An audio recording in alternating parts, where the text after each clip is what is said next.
Hi everyone, welcome back to the lecture series of Computer-Aided Manufacturing. I am Neha Joshi, Assistant Professor in Mechanical Engineering Department at LJ Institute of Engineering and Technology. Let's start our fourth chapter, that is Group Technology and CEBP. In previous session we had discussed about what is part family, composite part method, product flow analysis, design and manufacturing attributes. In today's session, we will cover different topics like part coding system, optics classification system, advantages of group technology, and limitation of group technology.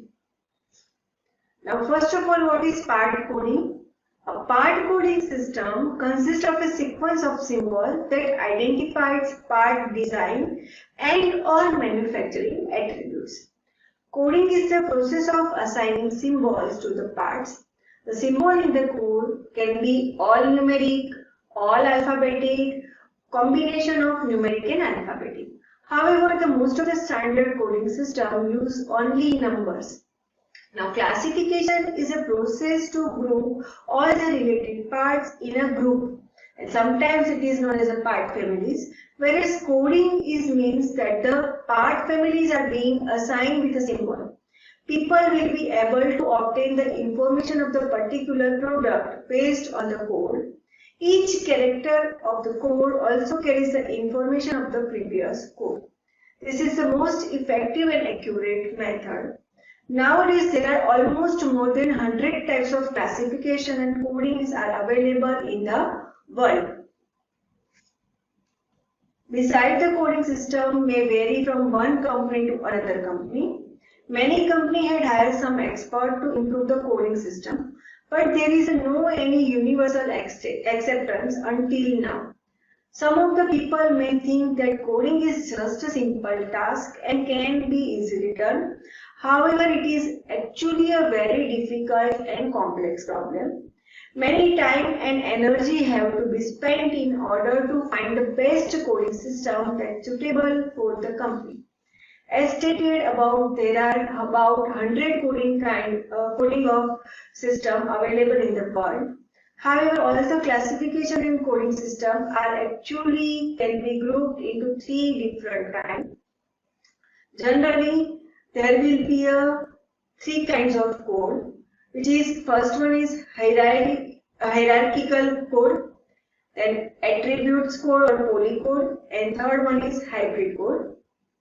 Now, what is hierarchical code, which is also known as a monocode? It is actually a coding system in which each character being used will need to depend on the meaning and carry along the information of the previous character.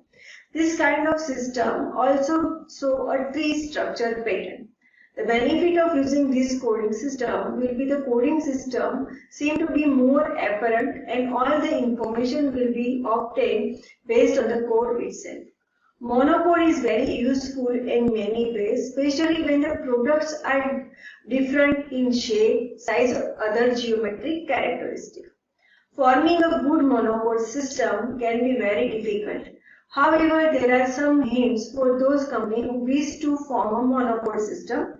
When forming the codes, the company should ask themselves some questions. The answer collected from the choices will enable them to form an effective coding system. Now, we will take one example of monocode system. Consider two parts defined by 5 digits. The codes are 15689 and 25689. Suppose the first digit stands for the general part shape, one means round part and second means flat part. If preceded by 1, the 5 may indicate length by diameter ratio. If preceded by 2, the 5 may indicate overall length. The monocode provides a relatively compact structure which conveys a lot of information about the part in a limited number of digits. The monocode provides a relatively compact structure which conveys a lot of information about the part in a limited number of digits. The benefits of this kind of coding system will enable us to obtain many information within a single few digit code. Furthermore, this kind of system makes some parts of the part can bring along some useful abstracting information to the company. However, the disadvantages will be it is quite impossible to produce a perfect monocode system. The other disadvantages will be existence of subgroup can lead to many different subgroup. This causes some positions having blank code. Now second code, which is also known as a polycode and chain code. This code is different with the monocode in terms of the digit. In this polycode system, the digit within the code are all carrying different information. Each digit represents each different attribute of the part. The advantages of the attribute or polycode system will be very easily understood. This is due to of each character is independent from one another. The company can know the detail of exactly after the show of the code. Unlike the monocode, the character has to depend on the previous information. Therefore, only the user who are familiar with the process can read the exact details. But this kind of coding system also did show a very significant disadvantage. This will be the code form will be very long and large.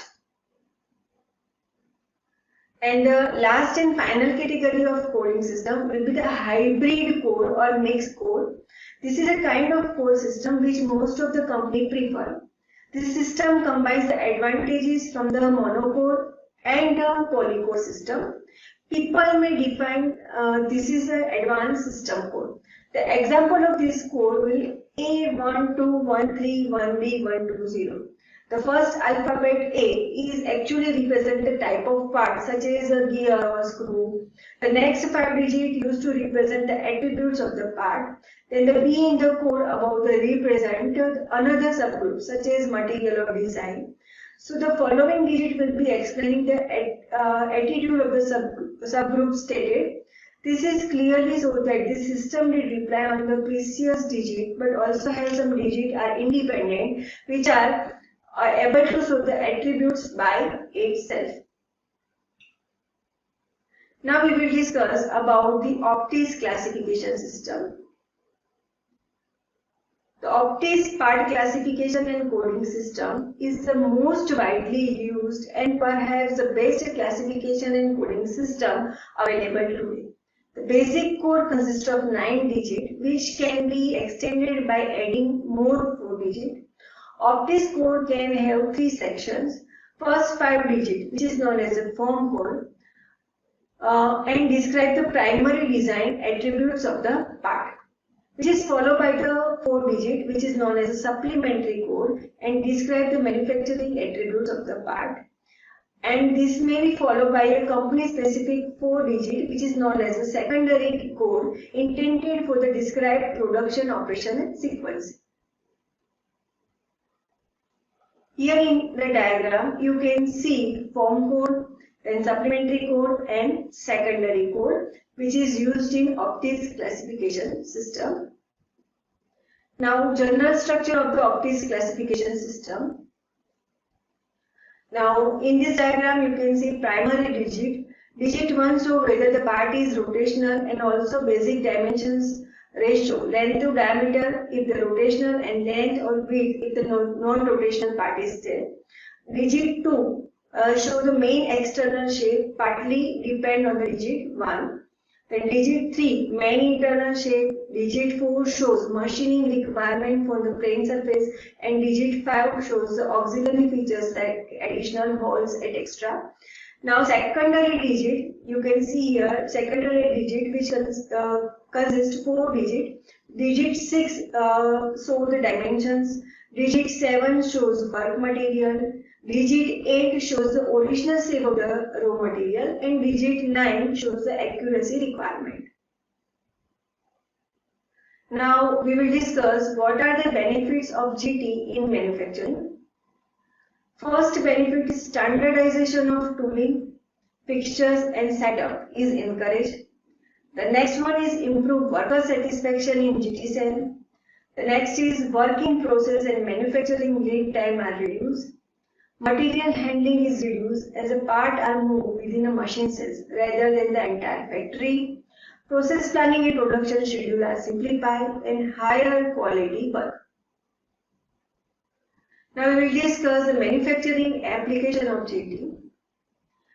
First one is design retrieval system. A designer faced with the task of developing a new part can use a design retrieval system to determine if a similar part already exists.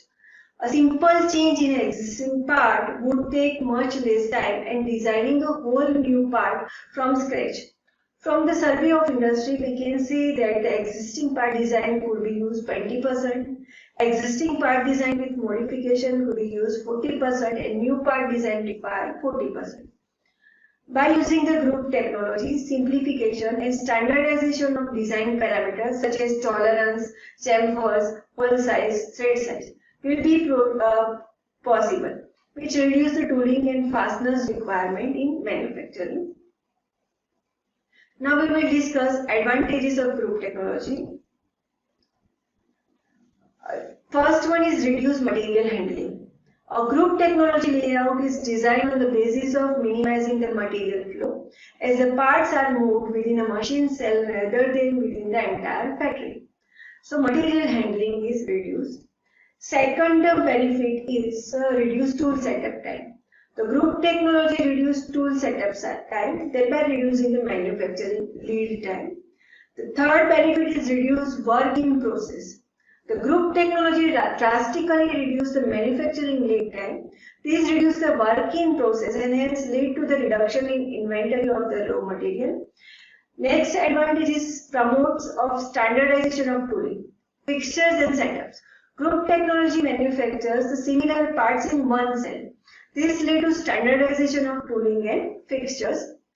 Next benefit is simplified process planning and production scheduling. In group technology, the parts are manufactured in a machine cell with simplified material flow. Therefore, process planning and production scheduling get simplified. Next advantage is better work satisfaction. In group technology, the quality of part is attributed to a group of workers in a machine cell. Therefore, the workers feel more responsible and motivated for the parts deriving from their machine cells. And last advantage is better product quality and productivity. The above mentioned features of the group technology lead to improvement in product quality as well as productivity. Now, what are the limitations of group technology? First limitation is difficulty in grouping the parts into families. In a factory, manufacturing a large number of parts, grouping of parts into family is a difficult task and consumes significant time. Second limitation is difficulty in rearranging the machine into machine cells. It is a time consuming and costly to rearrange the machine into machine cells. And the last limitation is inertia to change. Normally there is a resistance from worker for any change in manufacturing system. So this is the what about the group technology. Thank you for watching this video.